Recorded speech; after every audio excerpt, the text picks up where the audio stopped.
जीतने वालों को मेरा सलाम, क्योंकि एक दिन हर कोई जीतेगा। ये वीडियो शुरू करते हैं रेडिकल ट्रुथ और ट्रांसपेरेंसी के साथ। मैं पिछले 4 सालों से इस एप्लीकेशन का प्रयोग कर रहा हूँ। एक साल में करीबन 200 दिन मैंने इसका उपयोग किया, क्योंकि 1-2 महीने इस्तेमाल करने के बाद 10-15 दिन का बीच में गैप आ जाता है। दोबारा शुरू करने में दिक्कत भी होती है, लेकिन मैं जब भी कुछ दिन लगातार इस ऐप का इस्तेमाल करता हूँ तो ज़रूरी प्रोजेक्ट्स पर फोकस बढ़ जाता है और मैं ज़्यादा समय काम करता हूँ। इस ऐप का फ़ायदा मुझे एनालिसिस में हुआ। पहले रिसर्च करने और स्क्रिप्ट लिखने में 7 से 9 घंटे लगते थे, अब 3 से 5 लगते हैं। एनालिसिस पर हम डिटेल में चर्चा करेंगे। सबसे पहले गेमिफिकेशन क्या है। गेम का पहला डिज़ाइन प्रिंसिपल है कांस्टेंट फीडबैक। आप कैसा कर रहे हो, इसका आपको लगातार फीडबैक मिलता रहता है। दूसरा, लेवल्स एंड स्किल्स। जैसे आपकी स्किल्स बढ़ती है वैसे गेम में आपका लेवल बढ़ता है, यानी आपको आगे बढ़ने के लिए कुछ ना कुछ सीखना पड़ता है। तीसरा, गेम डायनेमिक्स। गेम किस तरह के इमोशंस पैदा करता है। पबजी खेलने पर आप एक तरह के इमोशन महसूस करते हो और फ्लैपी बर्ड अलग इमोशंस पैदा करता है। ऐसे गेम डिज़ाइन में और भी कई प्रिंसिपल्स हैं। जब आप इन प्रिंसिपल्स का काम या किसी और संदर्भ में प्रयोग करते हो तो उसे गेमिफिकेशन कहते हैं। गेमिफिकेशन की कोशिश कई सारे ऐप्स कर रहे हैं। आप काम करोगे तो आपका पेड़ बड़ा हो जाएगा, आपको वर्चुअल कॉइन्स मिलेंगे जिससे आप दूसरी तरह के पेड़ लगा सको वगैरह। मतलब गेम का बड़ा हिस्सा फ़ोन पर है। प्रोडक्टिविटी चैलेंज टाइमर में ऐसा कुछ नहीं। आपको बस ऐप में प्रोजेक्ट के नाम डालने हैं, इसके अलावा कुछ नहीं करना। काम शुरू कीजिए, कितनी देर बैठने वाले हैं टाइमर सेट कीजिए और शुरू हो जाइए। अगर आपने काम बीच में छोड़ा तो 0 मिनट्स काउंट होंगे और 7 दिन के एवरेज टाइम के हिसाब से आपकी रैंक तय होगी। ऐप में केवल एक ही कमी है, अगर आप टाइमर चालू करना भूल गए तो आप स्टार्ट टाइम एडजस्ट नहीं कर सकते, यानी आपका समय काउंट नहीं होगा। सबसे पहले रैंकिंग की बात करते हैं। इस ऐप में मोटिवेशन बनाए रखने के लिए रैंकिंग बड़े मायने रखती है। अगर आप हफ्ते के हर दिन ऑन एन एवरेज 25 मिनट ज़्यादा काम करोगे तो आपकी रैंक बढ़ेगी। 7 दिन के 25 मिनट मतलब कुल हुए 175 मिनट। फॉर एग्जाम्पल, आप हर दिन 120 मिनट पूरे कंसंट्रेशन से काम करते हो और आज आपने दम लगा के 295 मिनट्स काम कर लिया, तो आज ही आपकी रैंक में प्रमोशन हो जाएगा। अगर आपको ये रैंक बनाए रखनी है तो आपको अब इससे ज़्यादा समय काम करना होगा, नहीं तो अगले दिन आपकी रैंक गिर जाएगी। बस ये ऐप इतना सिंपल है, लेकिन इसमें कुछ और ख़ास बातें हैं। पहला, स्टैट्स और एनालिसिस।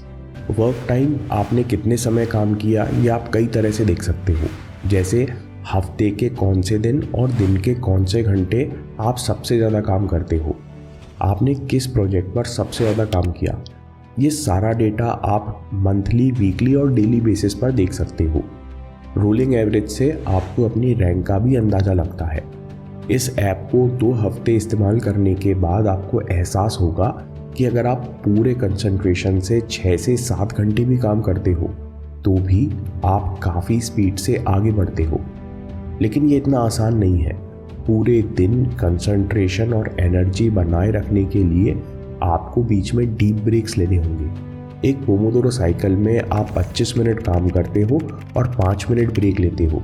फिर ऐसी 4 साइकिल करने के बाद यानी 2 घंटे बाद आप 20 मिनट का ब्रेक लेते हो, यानी 140 मिनट में आप 100 मिनट पूरे कंसंट्रेशन से काम करते हो।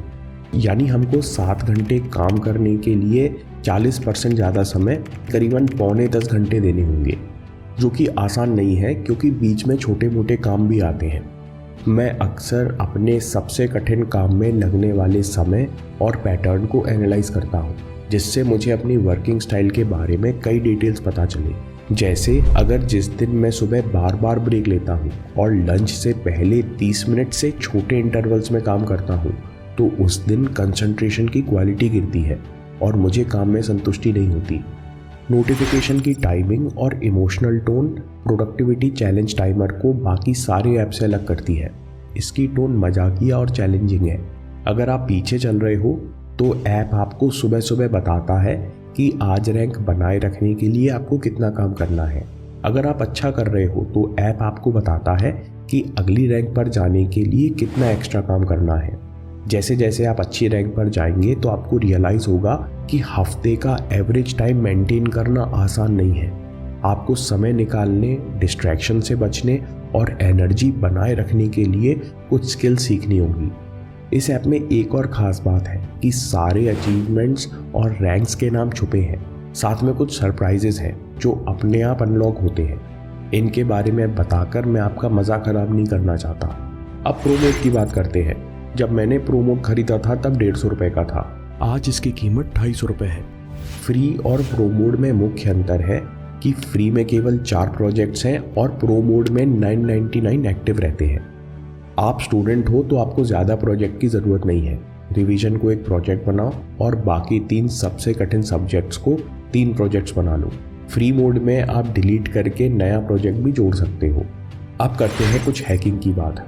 ऐप में डिफ़ॉल्ट सेटिंग पोमोडोरो की है, यानी हर बार 30 मिनट फिक्स टाइम है।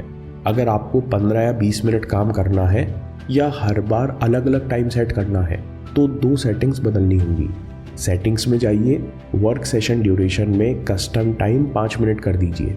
अब नीचे आइए और ओवर स्टेप टाइम भी 5 मिनट कर दीजिए। अब आप 5 मिनट के इंटरवल से 5, 10, 15, 20 से लेकर 120 मिनट तक अपना वर्क सेशन सेट कर सकते हो।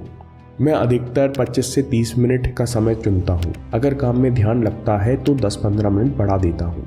सेटिंग में एक ज़रूरी बात, होल्ड एंड मोड चालू करें, देखने में अच्छा लगता है, और रोबस्ट काउंटडाउन टाइमर पर ज़रूर टिक कर दीजिए, नहीं तो बैटरी सेविंग के कारण आपको वर्क सेशन खत्म होने पर साउंड नोटिफिकेशन नहीं आएगा। दोस्तों बस इतना ही है। आपको एंड्रॉयड ऐप की लिंक डिस्क्रिप्शन में मिल जाएगी। प्रोजेक्ट्स के नाम एंटर करिए और काम करते समय टाइमर का उपयोग कीजिए। दोस्तों इस ऐप के साथ मैं अनशेड्यूल टेक्निक का प्रयोग करता हूँ, जो मैंने द नाउ हैबिट से सीखी।